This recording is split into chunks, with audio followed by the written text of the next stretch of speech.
mag-pray ay praise the Lord kayo, mag-pray ay sila. And then every morning, nag-pray ka mo or nag-worship ka mo kauban ng inyong parents, inyong mga papa. So yun nakita sa picture no, na nag-pray ang mga bata kauban ng iyang parents. Now, ang atong story mga bata, ay makitungod kini sa usa ka family. Wow, kanunod ko. Gunite. Kasi nakapagiging ng mga bata. Then kana sila mga bata, kaya na sila yung family gathering, kaya na ay birthday. Then before sila nag-separate ways, before sila nag-uli sila nagsabay sa kapanimalay, wala na nila ang lugar. Okay, everyone! Hey, good morning! Pagkita mo sa picture, di ba? Na ay family na nag-pray. So, before sila nanguli sa ilang mga balay, kay nag-pray sila before sila gabulag-bulag. Then, kabalo naman siya ko basta prayer. Kasi nakatry din nga, before manguli sa ilang mga balay, kauban silang family gathering, kay mag-pray daan sa mga lakaw. Kasi nakasulay. Dadiri kay sa may mag-pray daan, sa mga tustilahan, sa mga lakaw. Wow, kanay, sa mga prayerful diri. Kinsay mag-pray diri, kuan, may namutambal, basta may namutambal, mag-pray daan. Or kanang bisag sa ibang buhat, mag-pray daan. Wow, praise the Lord, kay nag-take prayer ko lang Aurora Central. So, while nag-pray sila, while nag-pray na nasa picture, na ay tuha ka bata, naman sa family, sige o kagandagan. Lagi sa mga yung bata, si Butang na lang, si Justin, nagdagandagan, kay Kukuhin, si Justin, nagdagandagan naman sa gilid.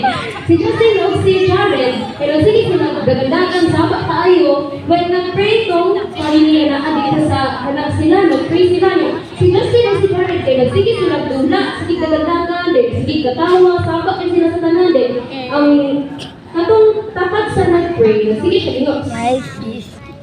O kami siksipan kayo, nagiat mo, sa mga mga buyo ko, nagiat ko sa mga o buyo di ay.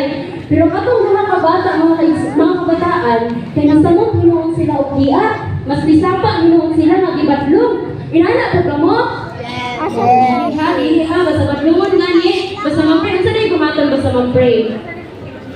Close your eyes. Close your eyes. Basta na yung bahason. Close your eyes. Dayon, unsa pa jud? Bow down. Bow your head. Hold your hand. Hold your head. So, kung unsa yung forma mag-pray, mo dito ha, dili mag-kiat, dili magsaba, kay nag-pray man ta mga kabataan. And then, katong duha ka bata kay nagsige gihapon sila o dagan-dagan sige kiat until nahuman ang prayer. Ila na pagkahuman sa prayer, di ba kung mag-pray tayo, saba kayo sa pagpalingon, dili kay siya ka-focus.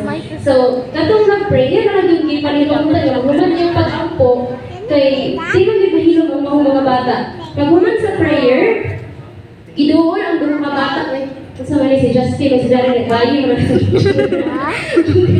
Then, giduol sila sa iyang mama, ani ang duha. Unsa man gid ay mabibilhon para ninyo ang pag-ampo. Nakamupe, unsa man gid ay importante ang prayer? Importante o importante kaayo? Importante kayo. Importante kaayo, lagi mo tingog diri. Tingnan mo diri, unsa ka importante ang pag-ampo? Importante o importante kaayo? Importante kaayo ang pag-ampo mga bata. So, ipamutala sila mga unsa man gid kabilihon ang pag-ampo ninyo. Ganito ba kang isa ka bata? Kanang isa, sige, sinala na si Jared, ang tapat na lang ni Justin, kaya ba? Dito ba, sa ngalan mo lang? Julia, o dito ba si Julia, ano siya nga? Mga bata ka mag-lima, dili man di ka manumuampo, wala mamilabot ana, wala nga ang bata. Kamay kang tanon. Di ba? Isa man ninyo ang ito ba? Dali, ingon mo ganina, importante kaayo ang prayer. Pero ang bata, mga kabataan, ingon siya na dili ilabakan mga bata commonly.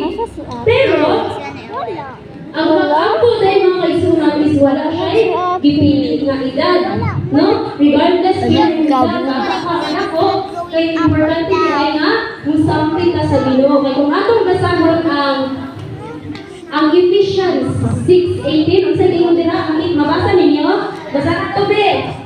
Pray at all times in the Spirit, with all prayer and So, remind ka sa Ephesians 6:18 mga mga kabataan nga kinahanglan gilitaw or prayerful.